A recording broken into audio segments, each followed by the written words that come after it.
할렐루야. 마태복음 11장 28절 이하에 보면 수고하고 무거운 짐진 자들아 다 내게로 오라. 내가 너희를 쉬게 하리라. 나는 마음이 온유하고 겸손하니 나의 멍에를 메고 내게 배우라. 그리하면 너희 마음이 쉼을 얻으리니 이는 내 멍에는 쉽고 내 짐은 가벼움이라 하시니라 말씀하고 있습니다. 여기서 중요한 것은 모든 사람이에요. 내가 인생을 살아가면서 힘겹다고 생각하는 사람이거든, 나의 삶의 여정 속에 아픔이 있다고 생각하거든, 그 모든 사람들, 고통이든 신음이든 문제를 발견한 사람이라고 한다면 누구든지입니다. 누구든지. Come to me예요. Come to me, all you. 모든 사람이에요. 모든 사람. 이 주님의 조건 없는 초청, 자격을 따지지 않고 시험의 조건을 제시하지 않고 조건 없이 아픈 자든 죄인이든 도박을 하는 사람이든 술주정방이든 가난한 자든 병든 자든 할 것 없이 초청하시는 열린 초대 앞에 여러분 감동이 있으시길 바랍니다. 자, 오늘 말씀을 통해서 우리에게 주시는 메시지 첫 번째로, 자격을 초월하여 부르시는 주님의 마음을 읽어야 합니다. 오늘 읽은 말씀 마태복음 9장 9절 같이 읽어봅니다. 예수께서 그곳을 떠나 지나가시다가 마태라 하는 사람이 세관에 앉아 있는 것을 보시고 이르시되 나를 따르라 하시니 일어나 따르니라. 우리는 이 성경 구절을 그냥 예수님께서 지나가시다가 세관에 앉아 있는 마태를 부르셨나 보다 하고 생각할지 모르지만, 오늘 이 마태를 부르는 이 장면은 파격적인 거예요. 상상을 초월하는 일이 오늘 이 본문 말씀을 통해서 우리에게 보여지고 있는 것입니다. 왜 그렇습니까? 예수님은 아무든지 라는 말씀으로 우리를 초대하고 계신다고 제가 말씀드렸습니다. 그런데 많은 사람들이 예수님의 초청 앞에 나는 해당되지 않아, 나는 해당되지 않아 하고 자기와는 상관없는 것처럼 하나님의 초청을 거부한 채 자기 방식으로 세상을 살아가고 있습니다. 가까이는 여러분 가정에 여러분이 남편이 그렇고, 여러분 아내가 그렇고, 여러분의 부모가 그렇고, 여러분의 자녀가 그럴 수 있어요. 왜 그렇습니까? 자기가 한 짓을 알기 때문에 그래요. 내가 이런 짓을 했는데 내가 어떻게 감히 하나님의 부름에 내가 응답할 수 있을까? 나하고는 상관없는 일이야. 아무나 오라고 하지만 또 조건을 따질 거야. 그래서 미리 겁에 질려서 모든 것 포기하고 그 하나님과는 자기와는 아무 상관없는 것처럼 생각하고 그렇게 치부해버리고 자기 자신을 믿고 자기 방식으로 세상을 살아가고 있는 것입니다. 이것이 현대 살아가는, 하나님 없이도 살 수 있을 것 같다라고 생각하고 살아가는 세상 사람들의 모습이라고 말할 수 있습니다. 오늘 본문에 등장하는 마태를 보십시오. 마태는 모든 것 다 그의 잘못이 공개적으로 세상 앞에 드러내진 사람입니다. 마태 이름이 단순한 마태 이름만 있는 것이 아니라 또 다른 복음서에서는 마태 이름을 레위라고 부르기도 합니다. 이것이 히브리식 이름이었든지 로마식 이름이었든지 그에게는 레위라는 이름도 있었습니다. 무슨 얘기입니까? 그의 아버지도 제사장이었고 그의 할아버지도 제사장이었고 그의 증조 할아버지, 고조 할아버지도 제사장이었을 것이다. 학자들이 일관적으로 공통적으로 이해를 하고 있는 부분입니다. 그런데 그는 제사장이 되기 위해서 랍비 학교에 시험을 수차례 쳤지만 낙방입니다.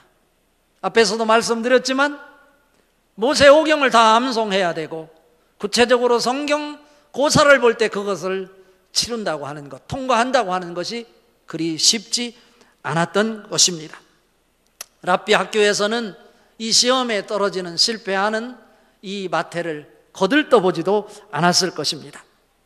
구체적인 상황은 성경이 말하고 있지 않지만 이제는 마태가 모든 것 포기하고 하나님 대신에 자기 자신을 믿고 살아가겠다고 결단을 했습니다. 그리고 택한 것이 뭐냐면 당시에 사람들이 사람으로 취급하지도 않고 손가락질하며 왜 저 일을 하려고 이 세상에 태어났을까? 태어나지 않았으면 좋겠다라고 손가락질하고 저주를 하는 세리가 되었던 것입니다. 이것은 무엇입니까? 로마의 앞잡이가 되어서 같은 동족들에게 세금을 받아서 일정 부분을 로마 정부에 헌납을 하고 나머지로 자기의 삶을 살아가는 방식의 직업이 바로 세리였던 것입니다. 그러니 이제 이 마태는 어떻게 된 것입니까? 모든 것 포기하고 인생 될 대로 되라 하고 자기 방식으로 살아가고 있는 거죠. 세관에 앉아 있다는 것은 실패한 마태의 모습을 보여주는 거예요. 그런데 예수님이 모든 인생을 포기하고 자기 방식대로 살아가라, 자기는 하나님의 범주에서 이미 떠난 사람이다, 좌절하고 실망하고 낭망하고 포기해 앉아있는 그를 불렀다는 거예요. 갈릴리 사역을 진행하는 과정 중에 길을 가시다가 세관에 앉아있는 마태를 보고 나를 따르라 했다는 거 아니에요. 그랬더니 마태가 자기를 부르는 걸 보고 까무러치는 거예요. 어떻게 해서 나 같은 사람, 자격도 없는 나를 주님이 조건 없이 따르라고 부르느냐, 이런 말씀 아니겠어요? 감격이에요. 오늘 9절에 보니까 나를 따르라 하시니 일어나 그가 예수를 따랐다라고 말씀하고 있는 것입니다. 우리 모두는 마태와 같이 용서받을 수 없는 죄인입니다. 이 소식을 듣고 세리들이 마태의 집에 몰려드는 거예요. 우리와 같은 부류에 있는 마태, 그를 어떻게 예수님이 부르실 수 있을까? 감동을 하고 사람들이 하던 일 다 멈추고 마태의 집에 몰려든 거예요. 그때 바리새인들이 예수님에게 직접 말씀하시지 못하고 제자들에게 말하는 거예요. 너희 선생님은 왜 죄인들과 같이 밥을 먹느냐? 이해할 수 없다. 예수님께서 그 말씀을 들으시고 건강한 자에게는 의원이 필요 없다, 병든 자에게야 의원이 필요하다 하고 말씀하면서 새로운 진리의 말씀을 가르쳐 주는 것입니다. 여러분 인생 속에서도 이 조건 없는 자격 없는 우리를 불러주신 그 하나님의 열린 초대가 여러분 인생의 간증거리로 승화될 수 있기를 바랍니다. 예수님을 이제 다음부터 여러분의 동료들에게, 이웃에게 자랑스럽게 사랑이었고 포용이었다, 나는 너를 여전히 사랑해, 하나님이 세상을 이처럼 사랑하사 독생자를 주셨으니 이 말씀이 여러분에게 은혜와 감동이고 감격의 말씀으로 이어질 수 있기를 바랍니다. 두 번째입니다. 예수님은 자격을 따지지 않습니다. 그러나 대가를 지불하고 나를 따르라고 가르치십니다. 오늘 읽은 말씀 중에 13절 말씀 같이 한번 읽어봅니다. 너희는 가서 내가 긍휼을 원하고 제사를 원하지 아니하노라 하신 뜻이 무엇인지 배우라. 나는 의인을 부르러 온 것이 아니요 죄인을 부르러 왔노라 하시니라 입니다. 무슨 말씀입니까? 예수님은 우리를 자격을 따지지 않고 조건 없이 우리를 다 오라고 부르셨어요. 감동이에요. 감격이에요. 눈에서 눈물이 나오지 않을 수 없는 거예요. 이 기쁨이 여러분에게 일차적으로 넘쳐날 수 있기를 바랍니다. 하나님을 생각할 때마다, 나를 부르신 예수님을 생각할 때마다 여러분 눈에서 눈물이 나오고 가슴에 설레임과 벅참이 일서지기를 바랍니다. 이것이 바로 신앙의 아름다움이에요. 신앙의 맛이에요. 맛. 그런데 예수님께서는 우리를 부르시되 나와 올바른 관계를 정립해야 된다고 말했잖아요. 그것이 뭐냐면 나를 따르라 입니다. 예수님은 우리를 자격 없이 조건 없이 부르시는 주님이시지만 단순히 부르시는 거로 끝나는 것이 아니고 예수님을 따르는 방법을 우리에게 가르쳐 주시는 예수님이시다라고 하는 거예요. 예수님을 따르는 길이 무엇입니까? 누구든지 나를 따라오려거든 자기를 부인하고 자기 십자가를 지고 나를 따를 것이니라. 이 방법을 놓치지 않기를 바랍니다. 단순히 한쪽 신앙으로 살아가지 않기를 바랍니다.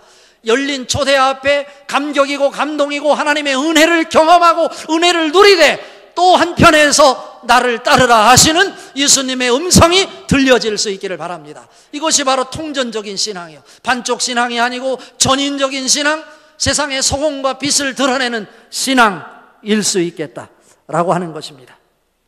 여러분, 혹시 지금 마태처럼 세상을 포기하고 자기 방식대로 살아가려고 세관에 앉아있는 모습은 아닙니까? 혹시 이런 일이 아니더라도 여러분 인생 속에 여러 가지 말 못할 문제 앞에 고민하고 있지는 않습니까? 관계없습니다. 예수님 앞에 나오십시오. 그리고 예수님 앞에서 예수님이 가르쳐주는 예수님을 따르는 방식을 택하십시오. 예수님을 따르는 것은 어쩌면 쉬운 일이 아닐 수 있습니다. 어쩌면 자기의 재산을 전부 포기해야 될지도 모릅니다. 자기가 돈 버는 것 내려놓아야 될지도 모릅니다. 주일날 장사하는 것 문을 닫아야 될지도 모릅니다. 그러나 하나님은 살아계십니다. 주일날 문 닫는다고 해서 내가 망할 것 같지만 살아계신 주님, 나를 따르라고 하실 때는 주일날 벌 돈 몇 배로 주중에 벌 수 있도록 책임져 주실 것을 약속하는 말씀입니다. 그 신앙의 축복을 경험할 수 있는 여러분 될 수 있기를 바랍니다. 오늘 마태를 보십시오. 마태가 예수님을 따를 때는 신약 성경에 하나도 없었어요. 마태는 인생 포기한 사람이에요. 가능성이 전혀 없었던 사람, 민족의 등을 쳐먹고라도 내가 내 인생을 살아야 되겠다고 세관에 앉아 있었던 사람이에요. 그런데 예수님은 조건 없이 열린 초대로 마태를 불러주셨어요. 그가 예수님의 그 부르심에 감동하며 까무러치는 감격으로 예수님을 따랐더니 예수님께서 마태를 어떻게 만들었습니까? 아버지와 어머니가 이름을 져준 레위 제사장과 같은 자리에서 하나님의 영광을 드러내라 말씀했던 것, 그것 이상으로 축복해 주셨다고 하는 사실을 여러분 기억할 수 있기를 바랍니다. 신약 성경 중에서 가장 첫 번째 책이 어떤 책입니까? 마태복음 아닙니까? 2000년 역사 속에 예수를 믿는 사람, 모든 사람들이 가장 먼저 읽는 복음의 책 마태복음을 기록하여 마태를 통해 하나님이 우리를 사랑하시는 사랑이 무엇이고 열린 초대로 우리를 만져주시고 우리를 치유해 주시며 예수님을 따르는 길이 무엇인지를 가르쳐준 복음의 메시지로 우리에게 소개를 하고 있다라고 하는 것입니다. 세관에 앉아 가능성이 없었던 마태, 예수님의 열린 초대 앞에 아멘으로 응답하였더니 하나님께서 마태를 만져주시고 그를 치료하여 주시고 세계 인류를 변화시키는 신약 성경의 첫 번째 책을 만들어내는 축복의 자리로 이끌어 주셨다. 이것이 여러분의 축복일 수 있기를 바랍니다. 여러분, 마태복음이 아니더라도 마태가 쓴 마태복음과 같은 또 다른 마태의 책을 써낼 수 있는 여러분 될 수 있기를 주님의 이름으로 축복합니다. 이 말씀이 얼마나 큰 축복입니까? 상상을 초월하는 축복 아니겠습니까? 고린도후서 5장 17절, 그런즉 누구든지 그리스도 안에 있으면 새로운 피조물이라 이전 것은 지나갔으니 보라 새 것이 되었도다. 로마서 8장 1절 2절, 그러므로 이제 그리스도 예수 안에 있는 자에게는 결코 정죄함이 없나니 이는 그리스도 예수 안에 있는 생명의 성령의 법이 죄와 사망의 법에서 너를 해방하였습니다. 할렐루야 아닙니까? 이 축복이 여러분에게 감격으로 능력으로 축복으로 은혜로 넘쳐날 수 있기를 바랍니다. 예수님의 열린 초대 앞에 감격으로 아멘할 수 있기를 바랍니다. 그리고 하나님 앞에 나오는 것으로 끝나지 말고 예수님과 올바른 관계의 정립을 통해서 예수님을 따르는 길이 무엇인지를 찾아내십시오. 그리고 그 예수님을 따르는 길에 사명자로 자리매김을 하십시오. 그럴 때 여러분을 통해서 하나님은 작업을 하시고 여러분을 마태와 같이 세상의 역사의 한복판에 우뚝 설 수 있도록 축복의 자리로 만들어 주실 것입니다. 자, 오늘 말씀의 결론입니다. 주님의 음성을 듣고 사명자로 사는 일이다 입니다. 이제 주님의 음성을 들었으면 사명자로 사는 거예요. 앞에서 13절 말씀에서도 읽었듯이 우리는 죄인이에요. 주님이 열린 초대로 우리를 불러주셨어. 그러나 이 바리새인들이 수군거리고 문제 제기할 때 뭐라고 말씀했어요? 뭐는 필요 없다? 내가 의인을 부르러 온 것이 아니라 죄인을 부르러 왔다. 그러니까 하나님 앞에 부름을 받은 사람들은 누구든지 하나님 앞에서 나는 죄인이다 라는 고백이 있어야 된다라고 하는 말씀입니다. 그리고 오늘 또 주님의 음성을 듣고 사명의 길에 서서 사명자로 제자로 사는 모습을 보이라 말씀했는데 12절 말씀 같이 한번 읽어봐요. 12절 말씀. 예수께서 들으시고 이르시되 건강한 자에게는 의사가 쓸데없고 병든 자에게라야 쓸데있느니라 말씀하셨습니다. 바리새인들이 수군거리는 그 소리를 듣고 예수님께서 그들을 향해서 직접 말씀하시는 거예요. 건강한 자에게는 의원이 필요 없다. 병든 자에게라야 의원이 쓸데있느니라. 세상에서 자기가 건강하다 생각하는 사람들 예수님 거부하고 살아요. 하나님 거부하고 살아요. 여러분, 여전히 우리는 치료가 필요한 사람이고 긍휼이 필요한 사람임을 고백하면서 사십시오. 그럴 때 그 자리에서 우리는 사명을 발견하게 되고 그 안에서 참된 시임이 무엇인지 누리게 되고 그 시임 속에서 사명의 자리에 설 수 있게 된다라고 하는 말씀입니다. 열왕기상 19장에 보면 엘리야에 관한 이야기가 나옵니다. 구약 성경을 대표하는 선지자 둘을 들으라면 당연 모세를 거론하고 또 한 사람은 엘리야를 거론할 것입니다. 애굽에서 이스라엘 백성들을 출애굽시킨 자가 모세, 영적 지도자였습니다.